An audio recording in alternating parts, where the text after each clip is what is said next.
radioactividad que en un momento se utilizó para cosas banales, pero también la medicina pudo emplearlas de manera inteligente para disminuir la proliferación celular de los tumores malignos.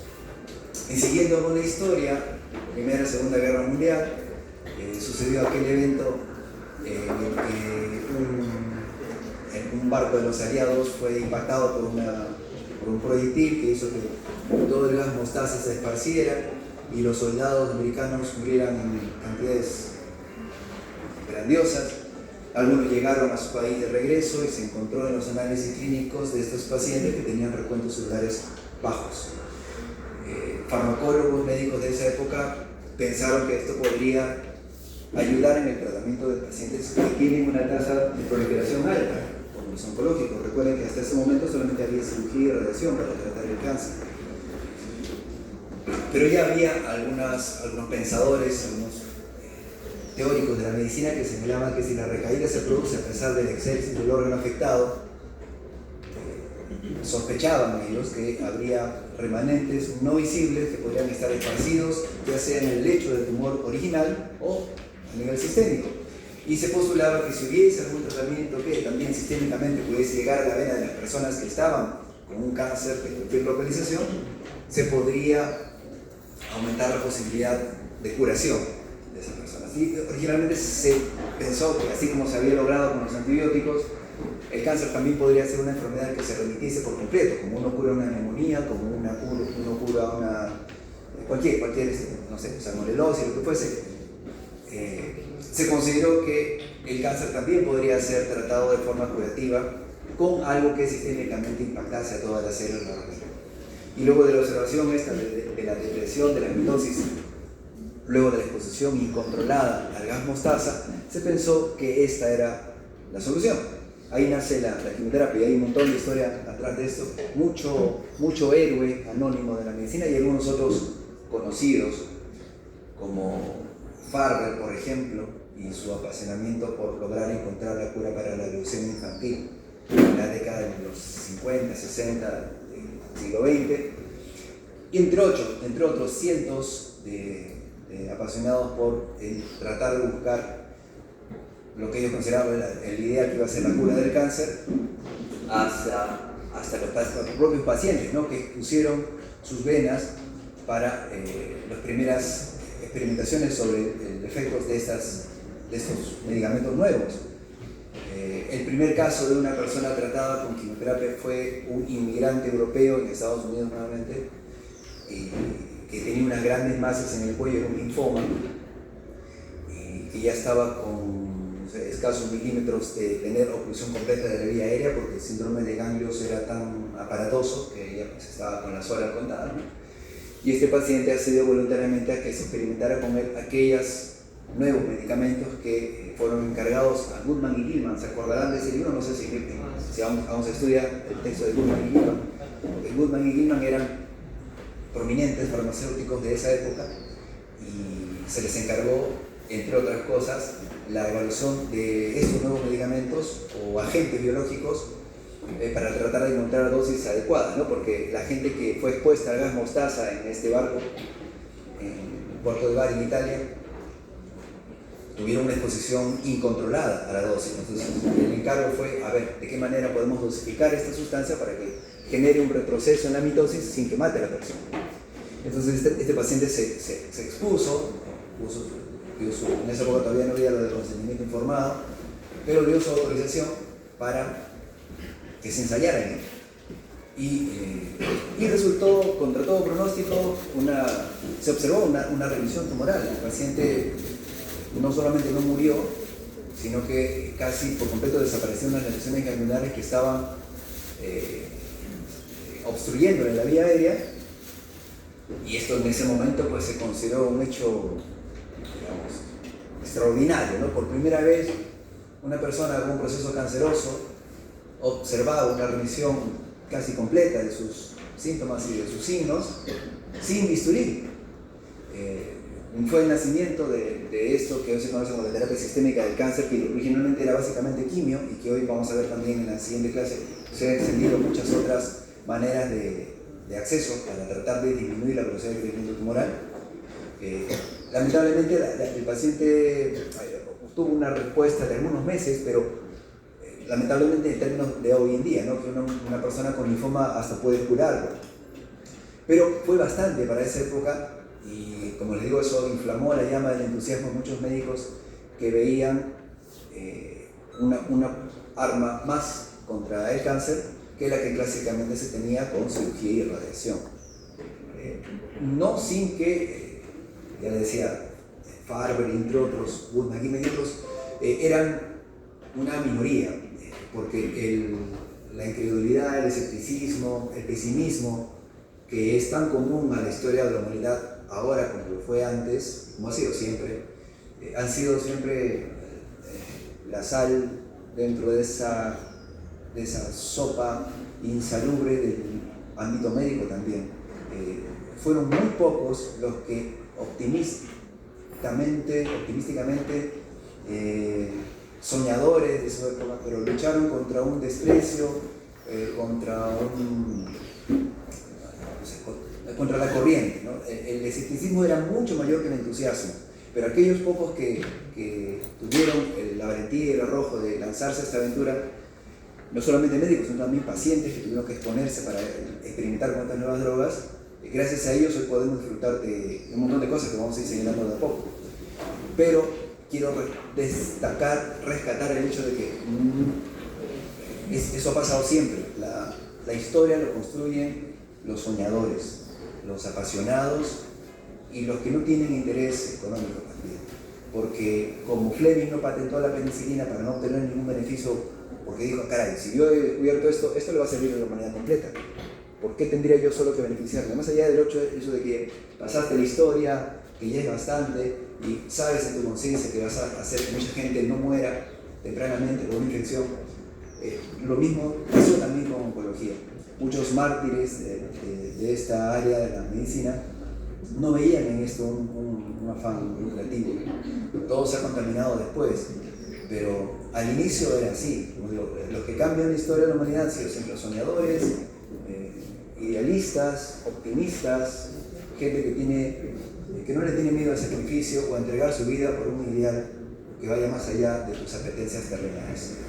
Eso es un poco de la historia de la quimio y que vamos a comenzar ahorita a armar, pero vale la pena mencionarles estas cosas porque justo ayer hablaba con un grupo de pacientes sobre cómo ellos me contaban todas sus desavenencias, desilusiones que tienen, porque muchos son usuarias de MINSA, de Neoclásica, del Seguro Social, etcétera, etcétera, y llegan desesperados, tristes, porque el personal médico, nuestros colegas, gente de nuestro ámbito, maltratamos, ¿no? Literalmente hablando, a los pacientes, maltratamos, sin ninguna empatía, y eso. No era así la idea original del ser médico. Y les invito a que rescaten esa forma de hacer la medicina para que la disfruten también. Entonces vamos a regresar a este mundo cruel. Cuando se inicia la quimio, la única característica que definía una célula cancerosa versus una normal era su alta tasa de mitosis. Había otros considerando, pero sobre todo la alta tasa de mitosis. Hoy en día sabemos que esto es una lista de 40.000, pero era lo único que se tenía para cuando se descubre esto. Y la célula tiene diferentes pasos, desde que se forma, hay todo un proceso de síntesis de purina, pirimidina, otros metabolitos, organelas intracelulares y finalmente duplicación de ADN para la producción de una nueva célula. Los agentes de quimioterapia fundamentalmente tratan de detener el proceso del ciclo celular. No se meten, por ejemplo, a modular receptores de membrana, la quimio no modula tirosinquinasas, no modula, qué sé yo, mTOR, BRAF, inhibidores de disciplina. No, la quimio agarra y lo que hace es detener el proceso que va orientado a la mitosis celular. No distingue características propias o sistemas enzimáticos internos de la célula, porque no está diseñado para eso. Y en ese afán tenemos algunos subgrupos que van a actuar en determinados puntos del ciclo. Hay agentes de quimio que son universales, que atacan a todo el ciclo celular, pero la mayoría atacan a puntos específicos. Los antimetabolitos al proceso de síntesis, los antimitóticos, por ejemplo, vamos a ver algunos que obstruyen la formación de los microtúbulos que son necesarios para la duplicación celular, son por ejemplo los alcaloides de la vinca. Pues hay alquilantes del ADN que funcionan más cuando la célula está en proceso de duplicación o síntesis del DNA para una nueva hija, una célula hija. Se ha podido ya clasificar después, según el mecanismo de acción, a diferentes tipos de agentes de quimioterapia. Y eso nos sirve para combinarlos también, porque uno puede combinar hoy en día agentes antimicrotúbulo con antimetabolitos, por ejemplo. Y tienes más chance de coger una mayor proporción de células en mitosis. Entonces vamos a describir algunos, son bastantes, justo hablaba con la delegada, en general el curso es amplio, oncología es una especialidad, son 4 años, somos un poquito ambiciosos en tratar de resumirlo en 32 horas teóricas, así que les invito, como les dije aquella vez por vía online, a que presten atención, a que estén atentos de acá al 100%, porque después el tiempo, acá puedes invertir, no sé, hoy día son 4 horas, pero estas 4 horas bien absorbidas te van a aliviar 4 días de tratar de entender qué se dijo. Bueno, así que ahí están por grupos, y voy a leer algunas que son las que comúnmente utilizamos, o sea, no se van a enfrentar en la práctica cotidiana en una visita médica a alguien que esté recibiendo, por ejemplo, betamucil, cloramucilo, porque son poco usuales. Pero la idea es prepararles para la cancha, ¿no? Un poco de teoría sí, aquí tiene luego más tiempo, puede repasar con más detalle las láminas o preguntar cualquier cosa, pero fundamentalmente la idea es que este curso les sirva para que cuando estén en el campo, en las guardias de medicina, puedan sospechar, por ejemplo, si la persona que reciben tiene náuseas y vómitos por ser platinos, que son muy emetizantes, ¿qué cosa le van a dar? ¿No? Esa es la idea en esta parte de la actividad. Entonces, agentes alquilantes. Hay muchos tipos, y también hay muchas divisiones. Esta no es la única forma de distribuir los alquilantes. Vamos a ver algunos. Alquilantes justamente que no son tan alquilantes, básicamente rompen la hebra de ADN sin necesidad de alquilar. Alquilar significa meter un radical alquilo a la hebra de ADN para que desnaturalice su unión y se rompa, ¿no? Ese es el concepto de alquilante. Pero ya han entrado en esta categoría otros fármacos que no comparten necesariamente el hecho de meter un radical alquilo, pero que sí rompen la doble S de ADN. Uno de ellos son los platinos, los medicamentos más utilizados, más ubicados en el arsenal de quimioterapia actual. Y de ellos los más comunes, cisplatino, oxaliplatino y carboplatino. Hay otros platinos que no son tan utilizados, no tiene sentido, pero cisplatino yo creo que es inevitable que en alguna visita médica, para quienes vayan a ser internados en un hospital medianamente grande, se encuentre en un servicio de oncología a cuyo paciente le han dado alguna sal de platino. Esos son alquilantes. Las toxicidades vamos a irlas viendo más adelante, pero platinos, alquilantes. Carmustine y lomustine, esto nos usa mucho. Luego vamos a ver las mostazas nitrogenadas. Con ellas comenzó, le decía, la quimioterapia en el mundo. ¿Cuáles son las más comunes? Ciclofosfamida, de lejos bastante común, se utiliza un montón de neoplasias. Para no irme a los platinos se utilizan en neoplasia hematológica, en linfoma, por ejemplo, se utilizan en cáncer de pulmón, se utilizan en cáncer de ovario, se utilizan en cáncer de mama también. En tumores germinales, solamente ahí, al decirles mama, estoy diciendo que es muy probable que se encuentren con alguien que recibió platino, porque eso es mama, que es las neoplasias más comunes. Otra neoplasia común en damas, cuello uterino. Los platinos van para el cuello uterino, se lo van a encontrar. Pulmón, la segunda o tercera causa de cáncer cardíaco, está los platinos en pulmón. Próstata, también está ahí, los platinos sirven también para próstata. Son muy ubicuos, como pueden ver. Se modifican a veces la dosis, la frecuencia de administración, a veces son cada semana, cada 2 semanas, cada 3 semanas, cada mes. Eso ya lo decidimos en función de muchos parámetros. Pero quiero decirles que es muy probable que se encuentre con alguien que ha recibido platinos. Otra utilización de platinos son los tumores gastrointestinales. O sea, pueden darse cuenta que estoy hablando de los tumores más comunes, ¿no? Mama, próstata, pulmón, colorectal. O sea, es inevitable que nos encontremos con alguien que ha recibido algún tipo de platino. Mostaza nitrogenada, ciclofosfamida, cáncer de mama, neoplasias hematológicas, leucemias, linfomas, es también bastante común. Esos tipos de cánceres van a encontrarse probablemente con alguien que haya recibido alguna mostaza nitrogenada. Tiene su toxicidad, que lo vamos a mencionar más adelante, pero ya voy diciendo en qué tipo de neoplasias. Están también ahí señaladas, ¿no? En qué tipo de cánceres, pero igual se los tengo que decir. Y fosfamida también, es un de repente no tan común como la ciclo, pero también es una mostaza que se utiliza bastante. Para los sarcomas, no son tan frecuentes los sarcomas cuando es un cáncer de mama, etc. Así que No se usa mucho la IFO comparada con la ciclofosfamina, pero igual está ahí. Los otros, bueno, sí se usan, pero más en el INE, ¿no? Por ejemplo, el Melfalam, y no sé si, creo que ahora hay intervalo en el INE también, ¿no? Pero si alguno tiene interés en hacer el intervalo en el INE, también me puede buscar para hacerle algunos tips, para que queden como unos reyes o reinas, ¿no? Después, los triacenos, la carbamazepina, la temozolomida, sobre todo en neoplasias del sistema nervioso central. Son los agentes de quimio tienen una dificultad para pasar a cerebro, mejor dicho, los tumores cerebrales tienen una dificultad para que les llegue un medicamento. Dentro de los poquísimos contados con los dedos de una sola mano que pueden llegar son los triacenos, que son alquilantes, y dentro de ellos la que se usa comúnmente es la temozolomida. Casi es el único fármaco que utilizamos para poder llegar a la metástasis cerebral. También se puede utilizar quimioterapia intratecal, o sea, agarras, haces la punción lumbar y metes los agentes de quimio, generalmente metotrexate, citarabina y corticoides, son los tres que entran allí. Pero por vía sistémica, oral, endovenosa, el único que pasa a barrera hematoencefálica es la temozolomida. Lo utilizamos en cualquier tipo de neoplasia primaria del sistema nervioso central. Ojo, tener un cáncer en el cerebro no significa que haya nacido ahí. Los cánceres en el cerebro son tan raros que cuando alguien le detecta una lesión ahí, lo primero que uno hace por acto reflejo es buscar en un lugar a ver si ha saltado para arriba. Pero si se documenta que de acá para abajo todo está bien y mi cáncer es primariamente cerebral y tengo que dar quimioterapia, van a pensar automáticamente en temozolomida. Ya luego hay otros modificadores de respuesta biológica que ingresan en tirosina quinasa, que son moléculas pequeñas, que ya no es quimio, es terapia dirigida, que sí llegan con facilidad acá, porque son moléculas pequeñas. Pero dentro de las quimioterapias tenemos a la vida, sistema nervioso central.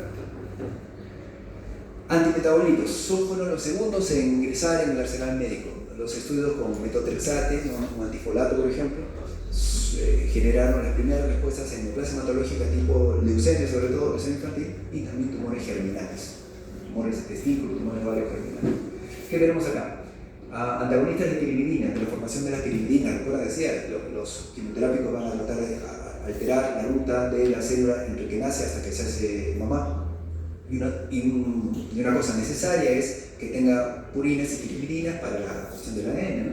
Entonces, antagonistas de las pirimidinas, el fluoracilo. El fluoracilo es una molécula que se usa en un montón de cosas también en oncología, sobre todo tumores gastrointestinales. Casi no hay neoplasia de tubo gastrointestinal que no pueda ser impactada positivamente por la administración del fluoracilo. El fluoracilo es endovenoso, tiene la dificultad de que el mejor efecto se da cuando el fluoracilo lo das en infusión continua. ¿Qué significa eso? Que tú estiras el brazo el lunes en la mañana para que te tomes tu infusión de fluoracilo porque de repente tengo un cáncer de colon y lo libero el día sábado en la mañana. Hasta ahí 5 días, ahora han cambiado mucho los esquemas, ahora hay hasta incluso de 24 horas. Pero usualmente el fluoracilo va mejor con infusiones continuas, gota a gota, por esta cuestión de la cronobiología, de la cronofarmacología que en un momento les estuve diciendo. Entonces, esa es la dificultad del fluoracilo. Entonces, existe una forma oral de dar fluoracilo, que es la capecitabina. La capecitabina es una prodroga que en el organismo, sobre todo en las células oncológicas, las células neoplásicas tienen una batería enzimática que permite que la concentración del fluoracilo sea entre 20 a 30 veces superior que la concentración de ese mismo fluoracilo en una célula sana.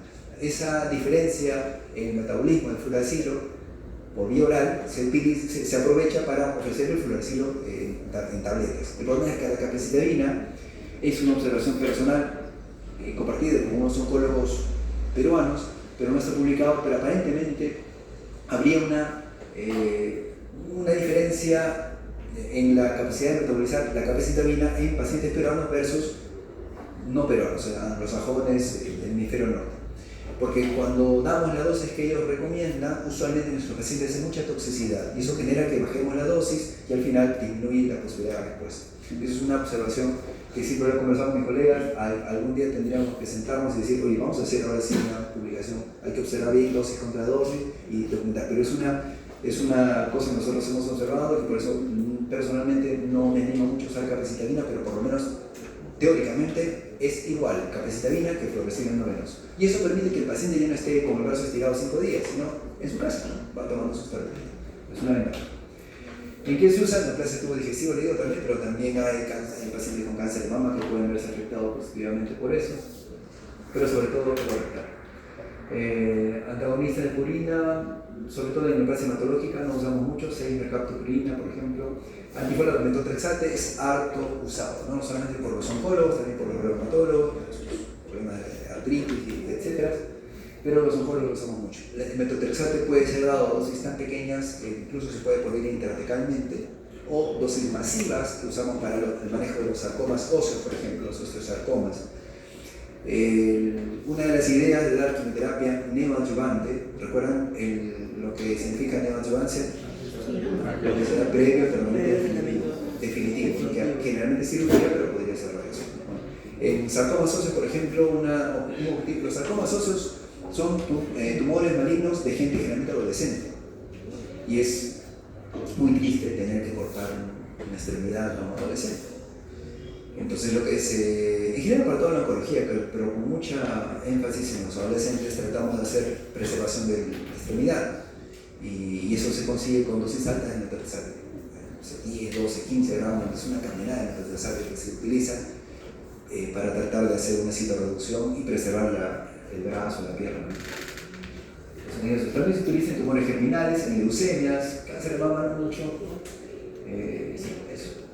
Ahí no lo han puesto los sarcomas, pero se usan dosis altas de metotrexate en sarcomas. Los otros no se usan mucho. Sí. ¿Qué más? Citarabina, lo que es una enzima, se utiliza en neoplasia hematológica, sobre todo en leucemia mieloide aguda. Gemcitabina es otro inhibidor enzimático utilizado ampliamente en neoplasia de tubo digestivo, sobre todo también en cáncer de vejiga, que no es muy común. Y eso, pancreáticos también, sobre todo eventualmente en cáncer de mama, gemcitabina. Antibióticos antitumorales, estos son medicamentos que originalmente se sintetizaron como antibióticos, pero no dieron la talla. Eso también nos genera una reflexión, ¿no? Que no sirvas, que no te ubiques bien en un escenario no significa que seas un inútil total. Los antibióticos antitumorales son unos excelentes antitumorales y unos pésimos antibióticos, pero es que cada uno brilla donde está destinado a brillar, ¿no? Hasta pasa eso con la farmacología. ¿Dónde está? Doxorubicina, la segunda, doxorubicina. Es utilizado en leucemias, en linfomas, en cáncer de mama, ha sido la piedra angular del tratamiento de la doxorubicina, ha generado centenas de miles o millones de gente curada por cáncer de mama y leucemias también, pero no dio la talla como antibiótico, ¿no? Fue muy tóxico, se usar, etc. Se utiliza una variedad de tumores sólidos, incluso sarcoma de Kaposi, se decía cáncer de mama es un uso, sarcoma de Kaposi. Ahora existe la posibilidad de hacerla liposomal, es decir, la engloban en partículas liposómicas para generar menor toxicidad y mayor eficacia terapéutica. Y más, daunorubicina también es su hermana menor. La daunorubicina se utiliza sobre todo en neoplasia hematológica, en leucemia, y el resto lo obviamos porque no se usa mucho, no tiene sentido. Y antibióticos no antraciclínicos, los antraciclínicos son estos, y que ya les voy a decir más adelante, son fundamentalmente, hay que vigilar fundamentalmente su cardiotolerancia, porque pueden ser cardiotóxicos, pueden generar cardiomiopatía dilatada, disminución de la fracción de eyección del ventículo izquierdo, hay que monitorizar eso. Vamos a hablar bastante de estas ideas. Y no antraciclínicos, dentro de estos deberé mencionar sobre todo a bleomicina, utilizado en malignidades pleurales, tumores testiculares, algunos linfomas de tipo Hodgkin. Vamos a ver más adelante cómo es esa cuestión. Inhibidores de la mitosis. Les decía que acá hay dos grupos. Los inhibidores de la mitosis van para la parte final del ciclo celular, cuando ya está a puertas de generar una célula hija, la célula madre cancerosa. Entonces, para generar la célula hija, el proceso termina, recordarán, con la formación de un uso mitótico. Se sientan allí los cromosomas y luego se reparten para allá y para acá, y finalmente el uso mitótico se tiene que degradar para que se separen por citocines y las dos células.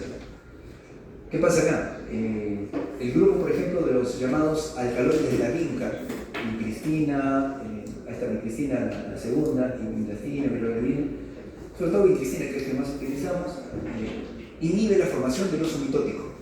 O sea, todo está listo, los cromosomas están dispuestos para ir y separarse uno para un lado y otro para el otro, pero no hay uso mitótico. Finalmente, el proceso de mitosis se aborta, se corta, porque los alcaloides de la vinca inhiben la formación de este uso mitótico. Un grupo similar, pero diferente, son los taxanos. Los taxanos son fármacos que sí te permiten formar el uso mitótico, se forma el uso, los cromosomas felices van, se sientan ahí esperando ser llevados cada uno para su rincón, pero el bendito uso mitótico nunca se polimeriza, nunca se inhibe, o sea, se queda ahí. ¿Y qué pasó? Y el cromosoma sentado ahí, y a qué hora viajo, ¿no? Y yo quiero ir para allá, y el uso, digamos, el túbulo nunca se despolimeriza, nunca se desnaturaliza, y la célula se queda como en pausa, ¿no? Y no puede completar su proceso de mitosis. Así funcionan estas moléculas. Vincristina es el más utilizado, leucemia, linfoma y algunos sarcomas. Vinorelbino lo usamos en cáncer de mama, por ejemplo, y algunos tumores pulmonares. Clandestina no se usa mucho. Y los taxanos, estos son harto usados. Los taxanos, como los antraciclos, como los platinos, casi siempre hay una sinergia entre los platinos y los taxanos. También entre los taxanos y los antracíclicos. Los taxanos son muy utilizados. Dentro de ellos, el más clásico, el más económico también es paclitaxel, muy utilizado, paclitaxel. Ahora existe la versión NAP, que es la versión más dirigida a elementos de toxicidad y todo, pero es más cara también. El paclitaxel simple sí se lo van a encontrar de todas maneras, gente que ha recibido por cáncer de mama, por cáncer de pulmón, que ya digo son cánceres muy frecuentes, cáncer de pulmón también. Algunos tumores gastrointestinales también son sensibles a los taxanos. Los cetaxel lo mismo, casi 12 con pacli son casi intercambiables. A veces tenemos que usar uno u otro alternativamente por tolerancia, ¿no? Por precio también. A veces tenemos que optar por pacli porque los insectos son un poquito más caros. Los cetaxel se usa en cáncer de próstata, pero eso sí es un poco más carolín, así que no se usa mucho. Y también más moderno. Pacli y los son taxanos. Luego vamos a hablar sobre sus toxicidades. Inhibidores de toximerasa. La doble densidad de ADN para subdividirse en células hijas necesita de cuando en cuando romper la tensión del superenrollamiento, y eso lo hace con las topoisomerasas 1, cuando rompen una hélice, y topoisomerasa 2, cuando rompen las dos hélices. O sea, para disminuir la tensión del superenrollamiento se necesitan topoisomerasas, y eso es normal. Entonces llegan inhibidores de topoisomerasa que le quita a la célula la posibilidad de disminuir la tensión del superenrollamiento, generando el aborto del proceso de la mitosis. Estos son los medicamentos que se usan para ese fin. Hay inhibidores de topoisomerasa 1, topotecan y irinotecan. Sobre todo utilizamos irinotecan en tumores digestivos, como alternativa al fluoracil. Por lo que les voy a decir en un ratito, la toxicidad de fluoracilo en algunos casos es importante, porque tenemos que virar a irinotecan en algunos casos. Y inhibidores de topoisomerasa 2, etopósido, sobre todo es el que más utilizamos para tumores pulmonares, testiculares, linfomas también, leucemia de aguda, sobre todo linfoma y tumores testiculares. Muy bien. Bueno, acá está el ciclo no se nota mucho creo, pero ya lo van a tener en la lámina, para marcar que algunos actúan sobre la parte de la G1, sobre la S, sobre la M, algunos como los alquilantes, por ejemplo, que actúan en todo el ciclo celular, y uno aprovecha esa multiplicidad de lugares de acción para asociar agentes de quimio, buscando captar a más células cancerosas. Un punto aparte son los corticoides. Los corticoides en dosis altas sirven como antineoplásicos. Creo que les dije en algún momento que uno podría ser una persona que sospecha de un linfoma agresivo, que está en provincia, lejos de Lima, y que ya está obstruido vía aérea, y si tú sospechas clínicamente que es un linfoma, podrías, si es que el caso lo amerita, dejar un pulso de hidro, de cortisona o de dexametasona para permitir su llegada a un centro de mayor complejidad. Y si la vida de la persona está en peligro, se le puede dar, como les digo, 20 miligramos de dexa por día por 5 días, y con eso se consigue una reducción tumoral espectacular, solamente con corticoides. fundamentan su acción porque parece ser que son inductores de apoptosis y de maduración celular. Y solamente eso, para los linfomas, es suficiente para entrar en remisión. El problema es que dura poco tiempo y hay que asociar siempre el corticoide, o sea, el efecto, ¿no? El efecto dura poco tiempo, y hay que asociar con otros medicamentos de quimio como los antraciclínicos, las mostaza nitrogenada tipo ciclofosfamida, algunos alcaloides de la vinca como la vitricina, y con eso ya está el combo completo para tratar y potencialmente curar a una persona con linfoma. Pero de eso, la piedra fundamental es el corticoide. Y hay otras enzimas como la asparaginasa, por ejemplo, que es una enzima que lo que pasa es que las células cancerosas suelen ser deficitarias en asparagina sintetasa, o sea, no pueden formar asparagina, requieren que haya asparagina en la sangre para capturarla y continuar su proceso de síntesis de ADN. Lo que hacemos es dar asparaginasa, que es una disruptora de la asparagina, y como la célula cancerosa no tiene cómo sintetizarla, simplemente se muere. Es una manera de tratar. Y hipótesis de retroversión logarítmica. Los tumores basantes de quimio actúan destruyendo siempre una fracción de la célula cancerosa, nunca un número completo, siempre una fracción.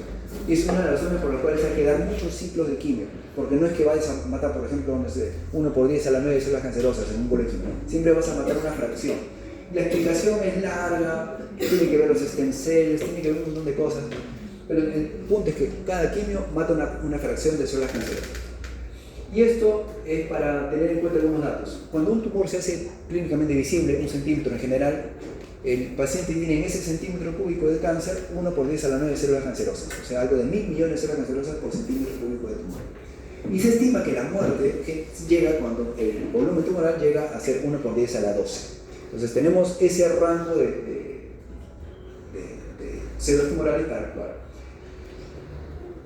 No se nota, ¿no? Pero, a ver, les decía que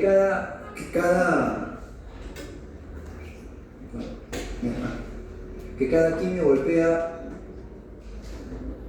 no se ve ahí, ¿no? ¿Sí se ve? Sí. Se la acabó la tinta. Cada golpe machaca una proporción de células cancerosas, llamada teoría de Skinner. No es un número definitivo, es una proporción de células, ¿sí? Y generalmente los cálculos logarítmicos hacen o señalan la necesidad de que los agentes de quimio se dan en pulsos de 3, en promedio 6, para cánceres locales o avanzados, para todo tipo de cáncer. Casi siempre son 6, entre 3 y 6. Pero esto, como repito, siempre es personalizable con cada caso, ¿no? Pero, para que sea un poco la teoría. Entonces, cada vez que nos da quimio, va bajando una proporción de células cancerosas. Ahora, si los tumores son operables, obviamente se prefiere la cirugía. Con eso te bajas de un solo manazo un montón de células. Y luego das quimioterapia adyuvante, luego el tratamiento definitivo, porque se asume que hay células microscópicas en alguna parte. Yo les decía, ¿se acuerdan? La metástasis de las células cancerosas, que antes se creía que era un evento propio de la etapa 4, o de cáncer de pineaños, hoy se sabe que es un evento que se puede dar desde el mismo nacimiento tumoral. Ese es un concepto importante que hay que recordar. Entonces, si es que yo soy consciente de eso, incluso si yo resequé el tumor completamente y no veo nada en la tomografía o incluso en el PET scan, debo pensar que debe haber células cancerosas solamente que están dormidas, haciendo preparando todo, el microambiente, la reclutación de linfocitos y toda la maquinaria de cosas que hablamos en la primera sesión, y por eso necesito dar quimioterapia. Solo que la posibilidad de éxito aumenta mientras menos carga tumoral tengas. Y después, en cáncer avanzado, cuando ya son inoperables, se da quimioterapia. ¿Por qué se da quimioterapia? Porque podemos conseguir, al menos temporalmente, disminución del volumen tumoral, y aunque no impactemos en el tiempo que el paciente va a vivir, sí podríamos impactar en la calidad de vida, porque una persona con cáncer, con menos volumen canceroso, tiene más apetito, tiene más movilidad, tiene menos dolor, se relaciona mejor con su entorno, y eso es calidad de vida. Entonces, cuando a un paciente con cáncer avanzado le dicen, hey, no te toca quimio, básicamente es calidad de vida, y le niegan la posibilidad de quimioterapia, hay que ver bien si está bien negado eso, porque en los casos, en la experiencia que tengo, se le niega la quimio solo por temor del médico tratante, no porque no pudiese obtener los beneficios de la quimio. Si lo hiciera, como les digo, a veces no se impacta sobre el tiempo de duración, aunque la mayoría de veces sí se impacta en el tiempo. Lo que sí se podría ver es un reflejo en la mejora en la calidad de vida, ¿no? Si no comes, comerás un poquito. Si te duele demasiado, podría ya no dolerte, ¿no? Al punto incluso de potencialmente independizarse de cualquier tipo de emergencia. Doctor, una pregunta. Sí. ¿Y por qué el médico tratante tendría miedo de darle quimio? El miedo casi siempre es una conclusión del desconocimiento, de la impericia, porque sí, hay riesgos. También está el hecho de que, necesita un oncólogo, sobre todo necesita tener una facilidad de comunicación con su paciente, entre otras cosas, para que no digan que a pesar de la quimioterapia se murió, o me cobraron tanto por la quimio, igual se murió, o se murió por la quimioterapia, que es lo más común. La gente, lo que toca bien en la cancha, generalmente el paciente ha estado bien, perfecto, ¿no? Con sus cánceres hasta en las orejas, pero le pusiste la quimio y por eso se murió. Entonces, muchos tememos esa reacción de la familia, porque se te vienen encima y entonces, ¿sabes qué? Para que no, ya está avanzado, porque realmente sabemos, los oncólogos, que muy posiblemente va a durar igual un mes o dos. Entonces, para que no digan después que, mira, me cobró un montón y igual se murió, a lo mejor, ¿sabes qué? Ya dale calidad de vida, no sé qué calidad de vida es eso, y ya no te abres, ¿no? Pero meterse ahí y decir, ¿sabes qué? Mira, sí, posiblemente nos quede un mes, pero no comen, podríamos intentar que coma. Tampoco le puedo decir que sí, que va a comer, pero podríamos intentarlo. Entonces, te metes ahí. Y generalmente no dura un mes, dura 2, 3, 4, 6 meses, pero comiendo sin tanto dolor y todo. Pero eso requiere mucha paciencia. Acaba de fallecer una paciente mía ayer que me llamaba, cuando gritaba acá, los viernes, 16, 18 llamadas perdidas. Una paciente, una hija de una paciente, para preguntarme si está bien comprarle Indovit o Metax. O sea, la pregunta es tonta, ¿no? Para preguntar, porque está en 86 subsistólica y ella quiere que esté pues en 90 para arriba. O sea, hay que tener harta paciencia si alguien se va a querer hacer oncología, porque te expones a eso. Entonces, para evitarte el fastidio de que te están llamando, llévatelo y que le den su tramadol con su examinación y se acabó. Pero eso, como le digo, pues, tiene que ver mucho que ver por qué están metidos en medicina. Si están dispuestos a estirar su paciencia al límite, métase a oncología. Y si no, pues no lo hagan, porque oncólogos sabemos un montón y el 99% de nosotros tenemos mala fama, porque somos indolentes, solo por eso somos indolentes. Porque el paciente al final, cuando se siente bien tratado, te paga, no te da una esquina. Hay otras veces que no tiene, ¿no? Pero la mayoría de veces sí saben reconocer el esfuerzo que hacen, porque si ustedes tienen ese tipo de conductas, inevitablemente los van a comparar con otro que nunca les dio el teléfono celular, que no les permitía llamar, que no les permitía hablarles, que los botaba de su consultorio en 10 minutos. Si ustedes, mira, no sé, hace poco leí un mensaje. Si solamente hicieras lo justo, lo correcto, ya tienes mucho para destacar, porque ahorita estamos en un mundo en el que lo normal es la mediocridad, el facilismo, el no esfuerzo, ¿no? La aversión al sacrificio. Y si hay alguna carrera que requiere sobre todo sacrificio y olvido de uno mismo, es la medicina. Sigamos. A ver, decía que para que una quimioterapia tenga o no tenga efecto, hay muchos considerados. Uno de ellos, el medicamento, es un punto. La dosis es otro punto, porque la gente le tiene miedo a la quimio, sobre todo porque están asociando la quimio con vómitos incoercibles. Sobre todo, vómito, un dolor, que me va a doler, etc. Y ninguna de las cosas es real. Se puede o se debe jugar con la dosis. Tú ves a tu paciente, no sé, imagínate que le toca 120 miligramos de platino, pero tú lo ves que no come hace un mes, que ha perdido de peso, que apenas 3 cucharadas. O sea, a esa paciente no le puedes dar, por más que el libro te diga 120, tienes que darle, no sé, pues 60, 40, 50, eso ya es maña. Por eso siempre decía a las promociones de de ustedes, métanse ya en la cancha, porque cuando tengan, le caen un año y medio el cartón de médico y la posibilidad y el sello para recetar, Una cosa es tener la cosa teórica y una 1000 veces más distinta y desafiante es ver la racional. Y la cancha solamente te la da la cancha. Tienes que estar ahí haciendo, no sé si 50-50, pero podría ser 70-30 del tiempo que ustedes pasen en un hospital viendo enfermos y con su libro hay que ir repasando las clases, pero es que eso no te lo da ni el título, ni el examen aprobado, ni nada. Es la experiencia que lo da el ver pacientes. Tienen que estar ahí. Y ya en el campo ustedes más o menos van pensando que les va a gustar. Si es quirúrgico, si es clínico, ya tienen que estar, estamos en quinto año, ya de todas maneras tienen que estar mayor tiempo libre en un hospital, viendo pacientes o en consultas, con algún médico. Si les gusta la oncología, vayan a un oncólogo y estén ahí, ¿no? Aunque sean mirando, pero eso les va a ayudar, eso les va a quedar. Igual con los que quieren hacer dermato, cardio, gínico, no sé, pero ya tienen que estar ahí. Esa es recomendación, porque yo he visto, yo estaba enseñando en Cayetana Heredia, algunas clases en San Marcos, un montón de gente. Y hay mucho teórico que no ata ni desata con sus recetitas. Entonces tienen que estar ahí. Pero decía, condicionante de la respuesta a quimio, la dosis, el fármaco elegido, incluso ahora el laboratorio también. Incluso el laboratorio. Porque parte de las cosas que tenemos mal en el país es que acá entra cualquiera con un medicamento y no se exige, porque los médicos no sabemos o no tenemos la costumbre de preguntar al farmacéutico, oye, este fármaco tiene estudios de bioequivalencia. No tenemos la idea de preguntar, y deberíamos, porque hay un montón de copias, chinas, hindúes, de donde sea. Y hay que preguntar, si tiene estudio de bioequivalencia, avala tu receta, si no, no. Entonces, muchas cositas que dicen si tu fármaco tiene una opción de responder. Bueno, heterogeneidad tumoral. Sabemos que mientras más proporción de stem cell cancerosas hay en un tumor maligno, menos chance de respuesta a la quimio hay. Porque las stem cell tienen una maquinaria de reparación que no tienen las hijas. Entonces, eso es una condición importante. Tú no puedes saber ni con el PET scan ni con nada qué porcentaje de stem cell tiene tu paciente. Eso es un condicionante que no podemos muchas veces controlar.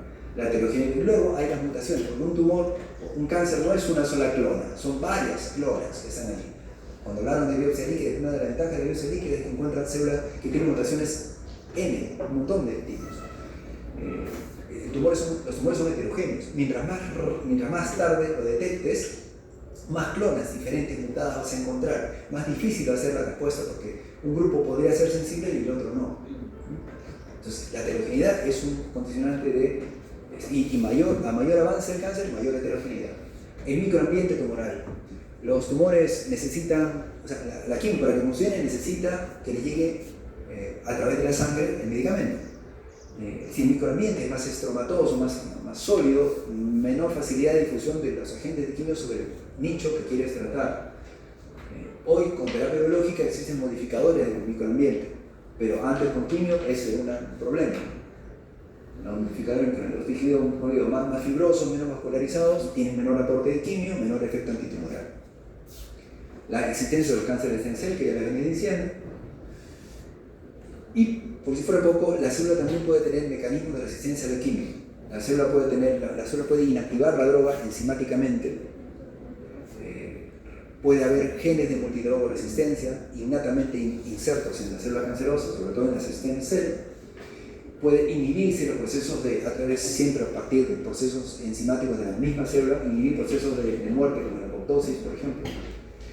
Cambios en el metabolismo de la droga, cambios que pueden ser epigenéticos, mejora en los sistemas de reparación de ADN de la célula cancerosa o amplificación de aquellos genes que generan la resistencia a la quimio.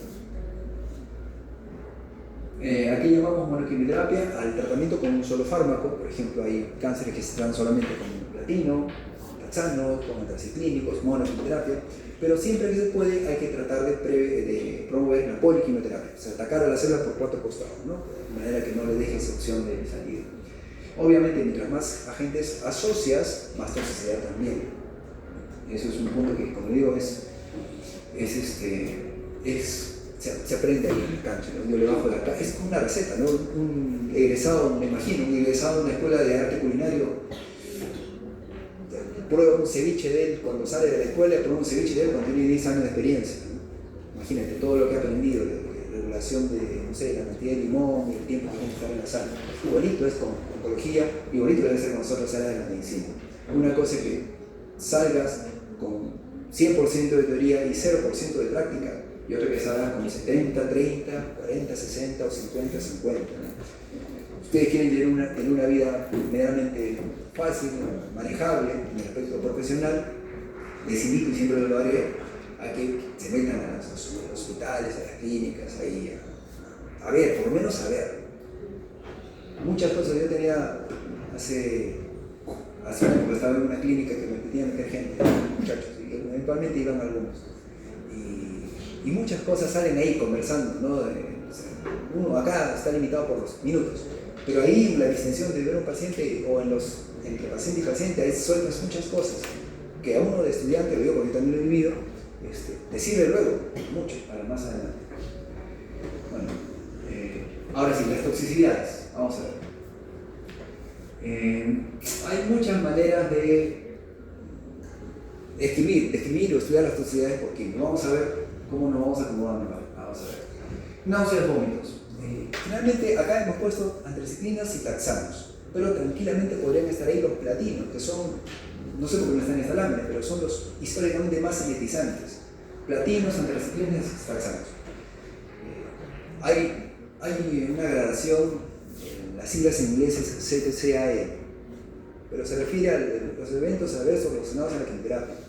Hay grados, 0, 1, 2, 3, 4 y 5, que es la muerte. Según el ZTCAE, náusea, vómito, por ejemplo, grado 1, grado 2, te permite todavía cierto tipo de ingesta de alimento. Grado 3, grado 4, absolutamente nada. Igual con neuropatía periférica, cardiotoxicidad, anemia, cualquier cosa que ustedes imaginen, tiene una gradación en el ZTCAE que va del 0, elevación de transaminasa, bilirrubina, lo que sea, dolor, todo está graduado. Y es muy bonito, por ejemplo, cuando tú le haces un informe médico de un interno de doctor, el paciente ingresado en su QT4 de platino-atramicina con un sarcoma óseo y tiene una náusea grado 3, vómito grado 2. O sea, cuando el interno te presenta así un caso, tú ya lo miras con más respeto, incluso le tapas la boca. Ahora cada residente, chicos, que un interno bien formado le tapa la boca a un residente mediocre. Y la imagen te la va ganando desde el internado. Tu primer trabajo va a salir del internado. El médico asistente te va a decir, hey, por si acaso, ¿no quieres ir a una clínica que haga la casa de visita? Y eso no se lo va a ofrecer a cualquiera. ¿No? El asistente, sobre todo el que tiene partida privada, va a buscar lo mejor para su clínica. Y desde ese momento, ustedes van a hacer su nombre y un trabajo. Mientras mejor preparaditos salgan, la vida en general les va a ser más llevadera, más fácil. Bueno, entonces, náuseas, vómitos, hay grados y hay medicamentos que dan. Ahora, ahí están antraciclina, taxanos, pero yo la doxorubicina, que está ahí, la antraciclina, le puedo dar, por ejemplo, 120 miligramos de doxorubicina a una paciente de 60 kilos. Y eso le va a generar definitivamente unos vómitos terribles. O le puedo dar, de repente, 80, pero se lo fracciona, como la radioterapia, ¿no? Que aumenta el fraccionamiento. Pero baja el fraccionamiento para dar más dosis. Acá también puede ser algo más o menos parecido. Le doy menos dosis, pero más seguido, porque quiero que lo tolere mejor. A mí, como yo soy oncólogo, yo soy particular, solamente vivo en el paciente, no tengo un sueldo fijo ni nada. Entonces sería pésimo para mí, ahora hablando comercialmente, que un paciente que cuando alguien le dice, oye, ¿cómo te fue con la quimio con el otro grado? Uy, terrible, vomité todo lo que... No me conviene ni siquiera comercialmente, pero sobre todo humanamente. Hay que fraccionar bien la dosis para que, aunque esté catalogado como un altamente iritizante, tu paciente esté tranquilo. Porque además de eso, de que el paciente puede disminuir su náusea vómito, si tú le regulas mejor la dosis, también puede disminuir su náusea vómito utilizando medicamentos antinauseosos de nueva generación para que se lleve un recuerdo bonito de su paso contigo. ¿Qué más? Anorexia en general pueden darlo todo. Ahí está ciclofosfamida, pero todos los fármacos de quimio pueden tener cierto grado de generar anorexia en los pacientes. Ototoxicidad, acá hemos puesto los platinos. Ahí sí quédense con los platinos, porque esos típicamente ototóxicos. ¿Qué más? Infecciones oportunistas, han puesto aquí antra y taxanos, pero son todos, porque en la medida que la dosis lo va a inducir, va a generarse mielosupresión, neutropenia, mucho mayor riesgo de infección. Así que eso de infecciones oportunistas en general es para todos, va a depender de la dosis. Toxicidad gastrointestinal, acá sí hay una diferencia. Los fluораcilos, que conversamos hace un rato, son fundamentalmente, aumentan el flujo intestinal, diarreas. Uno puede distinguir una diarrea por fluoracilo de una diarrea infecciosa, porque mi paciente que ha recibido ayer tratamiento para cáncer con fluoracilo altas dosis, como me pasó, como me dijo, ¿no? La quimioterapia al cuarto o quinto día, doctor, se me soltó el estómago, 6, 7 cámaras por día. Paciente oncológico puede tener diarrea por fluoracilo, como puede tener diarrea porque comió sucio, ¿no? Como cualquiera de nosotros. Entonces, ¿cómo lo distingues? Generalmente la diarrea por fluoracilo se autolimita al segundo o tercer día y normalmente no son más 4 o 5 cámaras por día, generalmente. Y sin deterioro, fiebre, ningún síndrome inflamatorio sistémico. Generalmente es una diarrea porque se pierde la capacidad absortiva, que también las células de la velocidad intestinal son de alta mitosis, y como tú estás impactando eso, se va a perder capacidad de absorción. Y eso, realmente 2 o 3 días, el paciente está como si nada. Eso pasa con ahora una diarrea infecciosa, el mismo paciente con el mismo fluoracilo y puede tener la misma diarrea, pero de repente no pasa el tercer día, aumentan las cámaras, va acompañado de fiebre, un montón de cosas, ese ya se infectó. Entonces ahí le da su ciprofloxacino, tú consideres. Síndrome de Manopien, generalmente cloroquinilinas. Ahora, también están ahí en toxicidad los taxanos. No se ve mucho con taxanos, pero sobre todo llévense la idea de que los fluораcilos son los que dan. Y si los fluораcilos dan eso de las diarreas, la capecitabina también, porque es un profluoracilo. Alopecia también hay puesto antraciclinos y taxanos, pero casi todos dan cierto grado de alopecia, unos más profundos que otros. Antraciclinos y taxanos, por ahí el 80-90% lo hacen. Con otros medicamentos como los platinos, por ejemplo, la posibilidad de alopecia podría ser 60-50%, un poquito menos, pero casi todos dan alopecia. ¿Qué más? Mucositis, estomatitis, mucositis. Como los fluoracilos disminuyen la posibilidad de replicación epitelial, por eso se usan tanto en tantas neoplasias gastrointestinal, mama, etc. También puede dar mucositis. Lo mismo que pasa en el intestino, pasa en la boca. Esas células también requieren un alto recambio. Entonces, generalmente vas a enfrentar mucositis. Y hay formas como tratar esa mucositis. Ustedes tienen que estar enterados. Paciente con he visto mucositis, uno de los primeros pacientes de médico independiente fue un pacientito que había tenido una mucositis oral tan brutal que tuvimos con morfina cada 2 horas, 3 horas durante un mes. Porque es horrible, es doloroso, llagas, es una cosa espantosa en la boca. Hay muchas formas como hacer que esa persona no sufra. La idea es esa, ¿no? El paciente hasta ahora vive. Yo les digo de un señor que estaba con nosotros en el 2012, 13, por ahí. Hasta ahora está vivo. Pero en ese momento se hubiera podido morir por mucositis, porque esta era una cosa sangrante, infectada, harto dolorosa, y se puede tratar. Eso es otra cosa que también les invito, es a que no le tengan miedo a la morfina y derivados. Generalmente el 90% o más de los médicos no usan morfina. No sé por qué. Para hacer la receta de morfina necesitas una receta triplicada que hay que conseguir, hay que buscar, y luego hay que llenar nombre del paciente, dirección del paciente, teléfono, diagnóstico del paciente. ¿Qué más? Después la droga en sí tiene que estar perfecta. Como es medicina controlada, la dosis, el número en letra, tus datos, nombre del médico, dirección del médico, teléfono del médico, colegio. No es tedioso y no receta de morfina. Pero atrás de ese tedio, de ese sacrificio, está tu paciente sin dolor. Y la mayoría de nosotros, los médicos oncólogos sobre todo, no damos morfina porque es tedioso. Y encima, si te equivocas en una letra, te la mandan a volver a hacer. Los farmacéuticos cuando quieren ser fregados, son fregados. Te hacen repetir y decir, es un tedio. Más fácil es tramadol, se acabó, receta en blanco, y ya está. Pero el tramadol con la morfina no tiene comparación. Si quieres efecto terapéutico y poca toxicidad, morfina de lejos es mucho mejor. Bueno, sigamos. Cardiotoxicidad, ahí sí quería llegar. Las antraciclinas. Decía que los toxorubicina y similares han generado curación de muchas mujeres con cáncer de mama, que es lo que más veo. Pero tienen el problema de la cardiotoxicidad, entonces hay que monitorizar. Ahora, los cardiólogos, yo escuché la conferencia de un cardiooncólogo hace poco tiempo, y toda la cantidad de cosas que existen para mejorar el perfil cardiológico por uso de antraciclinas es brutal. Todo lo que se puede hacer, controles, ecocardiografías, un montón de marcadores serios, pero normalmente no hacemos eso. Vivimos aislados y eso tampoco es bueno, ¿no? La hiperespecialidad tiene la facilidad de que el paciente tiene acceso a mejores tratamientos, pero tiene también el riesgo de que el médico se aísla, solamente sabes de lo tuyo. Y eso no está bien. Tiene que tener buena relación, si van a ser clínicos, con su cirujano y viceversa. Y entre los clínicos tiene que tener buena relación con el cardio, con el endocrino, con todo el mundo, y luego fuera de los médicos tiene que tener buena relación con el servicio de nutrición, con los psicólogos, con los terapistas. Para oncología mucho trabajamos con los terapistas, o deberíamos trabajar. Bueno, cardiotoxicidad con antecedentes clínicos, fundamentalmente. Hay una cardiotoxicidad que no está acá, pero que es importante que se la señale. El fluoracilo no solamente da posibilidad de mucositis y diarreitis, sino también de vasoespasmo coronario. Uno de mis primeros pacientes fue un muchacho de 29 años, pero tenía cáncer de estómago, militar, 29 años, militar, fitness el hombre, que tuvo un cáncer gástrico. Se le dio fluoracilo porque está aprobado.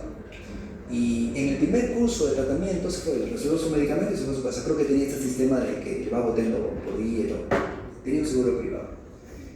Y en la noche hace una angina. El paciente regresa a la emergencia, en una clínica privada, de emergencia, se infartó, se enfermó a la UCI, estuvo ahí como un par de semanas y salió.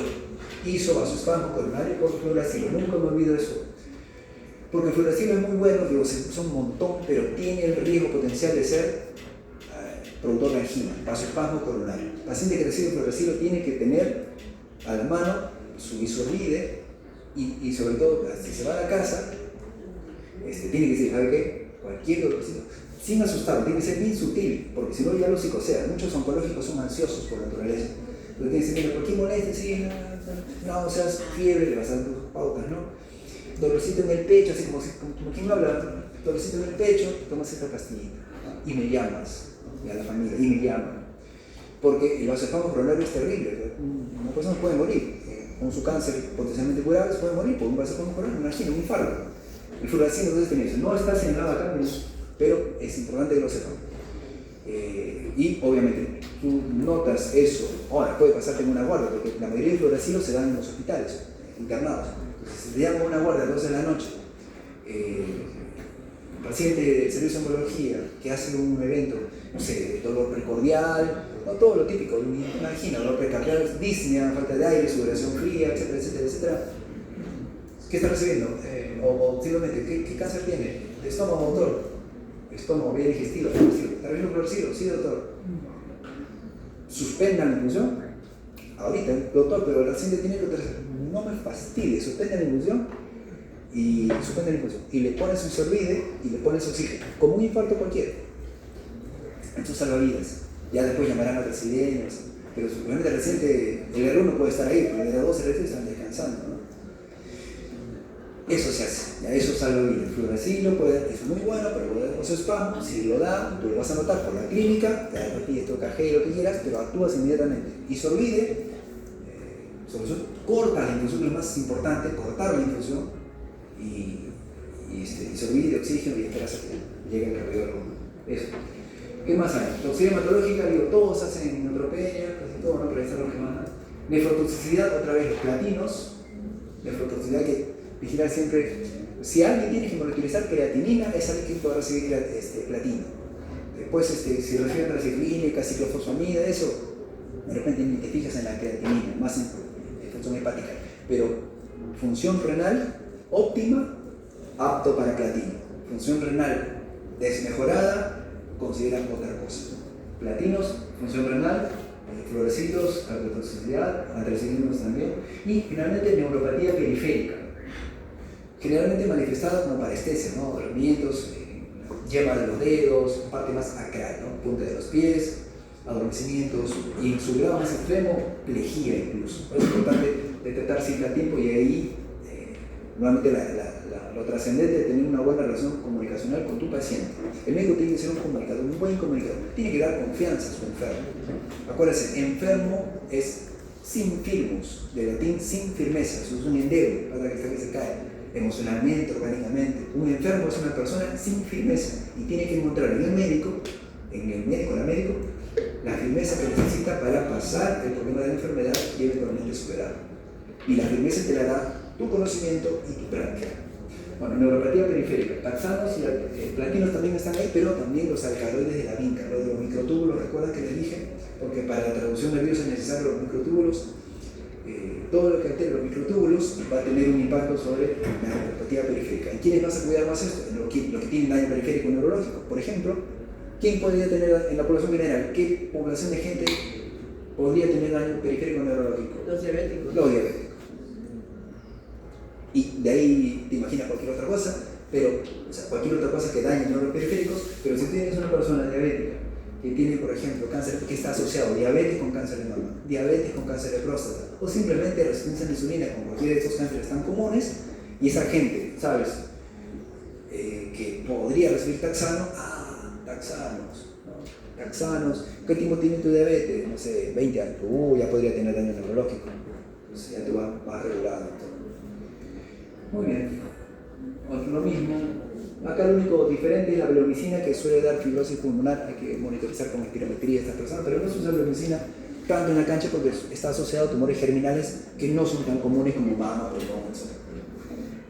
Esto ya te dije. Las toxicidades, ya les dije. Bueno, hay toxicidades inmediatas, como por ejemplo, sale quimio y el paciente está en tu guardia de día y la enfermera te llama todo el paciente está, recuerdo un caso, estaba una señora que era cáncer de mama, de pulmón, falta de aire, comenzó a bajar la saturación bruscamente, polipnia, rubor, picazón un poquito, pero sobre todo te llaman porque ¿qué piensan? ¿No? Rubor, falta de aire, un poco de prurito. ¿Qué se les ocurre? ¿Qué se les ocurre? Cuando hay mucha hemoglobina. No. ¿Alguna idea? Polipnia, saturación baja, tos y un poco de prurito, eritema. Eso es una reacción alérgica durante la infusión. O sea, hay reacciones a la quimio que son infusionales, son en el momento. Y eso se trata como cualquier otra reacción alérgica. Cortas la infusión, corticoides, dosis altas, 100 miligramos, 250 de hidrocortisona, por ejemplo. Generalmente yo me voy por los 250, diferente. 250 de hidrocortisona, clorfenamina, ¿qué más usamos? ¿Qué más podemos usar? Antihistamínico, bueno, clorfenamina, antihistamínico, hay algo más que se me olvida. Oxígeno, en este caso, la desaturación, porque hizo un edema de glotis.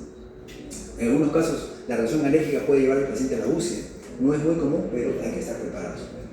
La obligación nuestra es estar listos con, señorita, cargamos 250 de hidrocortisona. Doctor, pero le va a hacer daño al estómago, tiene antecedente de gastritis. No me fastidie y póngale 250 de hidrocortisona. Después ya vemos. Se va a morir ahorita con el agua. ¿Qué más? Inmediatamente por el vómitos, flebitis, ya podemos hablar de flebitis. Que se extravase la quimio es una tragedia. Hay gente que ha perdido el brazo por extravasación de citotóxicos. Hoy existen muchas maneras de evitar eso, pero rash, reacciones alérgicas, ¿qué más? Situación precoz, aquella que se puede hacer días después. Viene la alopecia generalmente viene la tercera, cuarta semana. Recibe la quimio hoy día, no se te va a caer el pelo ni hoy, ni mañana, ni pasado, sino más o menos en 3-4 semanas, cuando te toca la segunda. Aplasia celular. La aplasia celular, creo que hay seminarios sobre eso, comienza generalmente en QT7, QT8. Los QT, así como los postoperatorios, vale, si yo me opero hoy día, mañana, sábado es mi PO1, postoperatorio el primer día, domingo mi PO2. En quimio no es tan así. Por ejemplo, si yo recibo quimio hoy día, hoy es mi QT1, mañana mi QT2 y así. Por ejemplo, para la neutropenia suele comenzar en QT6, QT7. Comienza a bajar los cositos, blancos, plaquetas. Rojo, blanco, plaquetas. Después mucositis de rey, hemos hablado de eso. Psicosis muy común. Puede haber psicosis por corticoides. Los corticoides que usamos en mocos son a altas dosis. Puede generar psicosis por corticoide. Luego hay toxicidades tardías. Ototoxicidad latinos, ¿recuerdan? Nefrotoxicidad latinos. Daño hepatocelular de las ciclinas, por ejemplo, fibrosis pulmonar, bleomicina, y toxicidades tardías. Entre las toxicidades tardías, lo que más comúnmente debemos prestar atención es cardiotoxicidad, neumotoxicidad, o sea, cardio con disminución de la FeBi, neumo con fibrosis, generalmente por bleomicina, que se usa poco, y cánceres asociados a quimio. Está reportado, son menos del 1%, pero hay posibilidad de que alguien haya hecho cáncer por ejemplo. Dentro de esos cánceres, sobre todo las hematológicas, leucemias, sobre todo leucemias. Muy bien. Les decía la gradación de la mucositis, todo está graduado en el CTCAE. Los medicamentos antinauseosos, a ver, otra posibilidad de cuadro de emergencia que podría suceder en sus guardias es que les llame por náusea o que el paciente, estando entre QT1, QT2, QT3 y hasta QT4, podría tener náuseas incoercibles por quimioterapia. ¿Cuál es el combo que utilizamos? Luego de hidratación, obviamente, porque el paciente que vomita viene deshidratado y ahí todo empeora, ¿no? Tienes que hidratar su cloruro a chorro, generalmente 300, 400, 500, dependiendo del estado del paciente, de repente es hipertenso, pero generalmente vienen secos, deshidratados. 500, 300, 400 en bolo de cloruro de sodio puro, sin calio, sin nada, puro el cloruro de sodio, y luego comienzas el combo de antinauseosos. A ver, desde los suaves como dimidrinato, metoclopramida, hasta ya pasando los mejores, ¿no? Que son los inhibidores de la recaptación de serotonina, los llamados cetrones, están por acá. Los más usuales, los más baratos, una ampolla de ondansetron está a 2 soles, ondansetron, granisetron es un poquito mejor, pero ya la ampollita te cuesta 40, 50 soles, granisetron, que es el que generalmente usamos en el consultorio, y luego ya vienen los más caros, palonosetron, la ampolla debe estar 300, 400 soles, y otros más, ¿no? O sea, los cetrones o llamados inhibidores de la recaptación de serotonina es el caballito de batalla de antinauseoso frente al quimio. Luego están los inhibidores del NK, apepitán, fosapepitán, clorapepitán, y los corticoides. O sea, en un hospital es difícil que tengan inhibidores de NK, pero sí hay inhibidores de cetrones de HT3, sí hay corticoides y dimidrinato, metoclopramida, eso sí hay. Entonces, ¿cómo actúas? Viene el paciente vomitando, seco, hipermal, o sea, 300, 400, 500 de cloruro a chorro y su RANI, bueno, ya no hay ranitidina, ¿no? Su omeprazol, ya no hay ranitidina, ¿saben, no? El uso crónico ha sido relacionado a cáncer también, entre otras cosas. Bueno, entonces su omeprazol, pero su combo antinauseoso que debe incluir un cetrón, ondansetron, que es lo más común, metoclopramida, dimidrinato y corticoide. Ojo, las náuseas y vómitos fuertes por quimioterapia, tú debes esperarlas hasta el QT3, QT4. Si alguien te viene en el QT8, todo está que vomita, todo está que vomita, seguramente que es la quimio. Eso ya no es por quimio, ya la quimio pasó hace rato. Para eso ya hay que buscarle otro tipo de causas, infecciosas generalmente, o de repente neutropenia, no sé. Pero la náusea por quimio, usualmente y típicamente hasta el QT3, QT4. Después ya duda de que sea por quimio. Ya tienen el combo de eso, ya tienen lo que se hace cuando hay espasmo por fluoracilo, ya saben lo que hay que hacer cuando hay un síndrome de depresión de vía aérea por reacción alérgica. Pero lo digo es que me interesa que sepan cosas aplicables, cosas prácticas. Senderitis neutropénica lo vamos a hacer con la vena de neutropenia, igual esto, ya les dije neurológico, y finalmente manejo del acceso venoso. Lo típico es la vena periférica. Pero el problema es que la vena periférica, como el paciente que digo tiene 3, 6, 8, 10, 20 quimios, se va a terminar fibrosando la vena. Al final va a sufrir el paciente porque le van a picotear 6, 8, 10, 12 veces para una vena, eso lo he visto hace poco, y deberíamos usar ahora los catéteres ecoguiados. Bueno, a ver, las enfermeras hablan así, ¿no? El capital venoso le llaman ellos. Capital venoso es una persona que hay que cuidarlo. Mi esposa es enfermera, si ya escucho esos términos. El capital venoso periférico, capital venoso central. El periférico es el que se te va a acabar. Entonces, te puede servir por una emergencia, primera, segunda, tercera, quimio, pero ya luego hay que pensar y recomendarle al paciente que se use una vía central. Y se puede usar una vía central de muchas maneras. Realmente, acá estamos poniendo estamos cogiendo esto es el gorro, recuerda que le dije a algunos de ustedes, es un gorro portátil, es un aparatito que uno trae, pero este es el ecógrafo. Con ese ecógrafo buscamos la cefálica generalmente o la basílica en el brazo y guiado por el transductor canalizamos otras venas que sí son de un calibre mediano, que no se va a fibrosar con la quimio y que va a poder estar en el brazo del paciente hasta 6 meses. Y por ahí sacas muestra, pones quimio, pones suero, pones sangre, lo que quieras. ¿Okay? Ese es esto se puede hacer en la cama, acá estamos en la cama del paciente, en su casa. El dispositivo termina así. Y después están los clásicos catéteres venosos central que va al cuello, pero que es incómodo y se infecta y todo. Una alternativa a ellos son los dispositivos centrales periféricos subcutáneos permanentes. Este catéter que tiene un reservorio de tipo POR puede estar en el pecho del paciente durante años, 3, 4, 5 años. El paciente muchas veces ni se lo quiere sacar porque por ahí le sacan la muestra de sangre, por ahí le ponen en contraste para el espectro tomográfico y no es incómodo, se baña con toda normalidad porque queda todo cubierto bajo la piel, o sea, no hay riesgo de infección. Claro, tiene que tener su mantenimiento, eso sí, una vez por mes para poner su poquito de parina. Y la otra, la modalidad es este POR pero por vía periférica. Este POR pero es el mismo puerto que se pone acá abajo y se pone acá. La ventaja sobre este es que es más barato, porque el POR, ponerte esto en el pecho, más o menos en la calle está 6.000 soles, 5.000, 6.000 soles. Te cobra el cirujano, te cobra el aparatito ese, hay que hacer un protocolo gráfico después. Entonces, y la otra alternativa, la del brazo, puede estar la tercera parte. Te dura un poquito menos de tiempo, pero es una alternativa para los pacientes. Sobre todo cuando tenemos pacientes que no van a durar mucho tiempo, aquí le pones una cosa que le va a durar años y el paciente no va a durar nada. Entonces, pero esto sí le permitiría, para manejo en casa, por ahí puedes poner, como digo, morfina, cualquier tipo de necesidad, la puedes poner por su port. PIC le llaman, PIC port. PIC es el acrónimo de catéter central y cercado periféricamente. Y con su puerto o su reservorio subcutáneo, ¿no? Eso se puede hacer. En el Perú son contados por los dedos de una mano quienes ponen estas cosas. Pero en otros lados, incluso mismo Latinoamérica, Colombia, México, Argentina, si no me equivoco también, ya esta cosa de los catéteres ya por ecografía es rutina, ni qué decir en Estados Unidos o en Europa. Acá todavía estamos haciendo lo difícil. El terapia se debe preparar en cabina de seguridad biológica. Cuando yo comencé a hacer oncología en las clínicas privadas en Lima, se preparaba la quimio en el estado de enfermería, exponiendo a todo el mundo a esos aerosoles.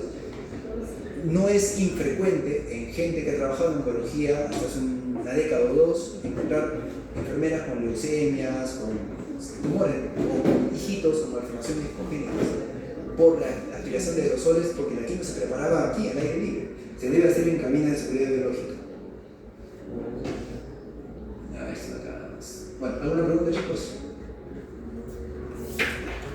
Esto fue un poquito largo, pero lo ameritaba. Cuando dijo Q3, Q4 es la graduación, ¿no? De la graduación. No te escuché. Cuando dijo Q3, Q4 es de la graduación, ¿no? A ver, les hablé de que CTCAE ofrece grados para todo. Nivel de hemoglobina, nivel de transaminasas, dolor, náuseas, vómitos. El CTCAE, que está libre en internet, te sirve para clasificar tu resultado en grados y puedas hablar con propiedad en un ambiente médico. Y lo otro es QT1, QT2, QT3, ¿no? Si hoy recibo mi quimio, hoy es mi QT1. Si llegas a la emergencia, a ver, o estás en tu guardia de medicina interna y te llega un paciente con síndrome febril, sospecha de neutropenia y todo lo demás, y bueno, te enteras que hace una semana ha recibido quimioterapia, está con fiebre, entonces cuando tú presentes el caso debes decir paciente en QT9 de su primer curso de platinoadriamicina por sarcoma óseo que ingresa al servicio por síndrome febril. El médico que te escucha, caray, primero, QT8, esa es la semana de la neutropenia, podría tener deficiencia inmunológica, ingresa por síndrome febril. Entonces, aunque no esté documentado por laboratorio, ese paciente tiene que ya estar en tratamiento antibiótico, porque acá los minutos cuentan. O sea, te va a servir para eso y también para establecer el riesgo que puede tener una persona. Aprende a decir, si no sabe decir QT tanto, por lo menos decir hace 8 días recibo quimioterapia. Porque ya, como vamos a ver cuando hablen de neutropenia febril, ese dato es trascendental para establecer conductas frente a, por ejemplo, una fiebre. La toxicidad hematológica, le dije, aparece generalmente entre QT6 en adelante y generalmente se resuelve hacia el QT14 aproximadamente. QT14, QT18, QT20 más tardar, ya se resolvió la toxicidad hematológica. ¿Alguna otra pregunta, chicos? ¿Descansamos un poquitín? ¿Descansamos? Sí. Muy bien.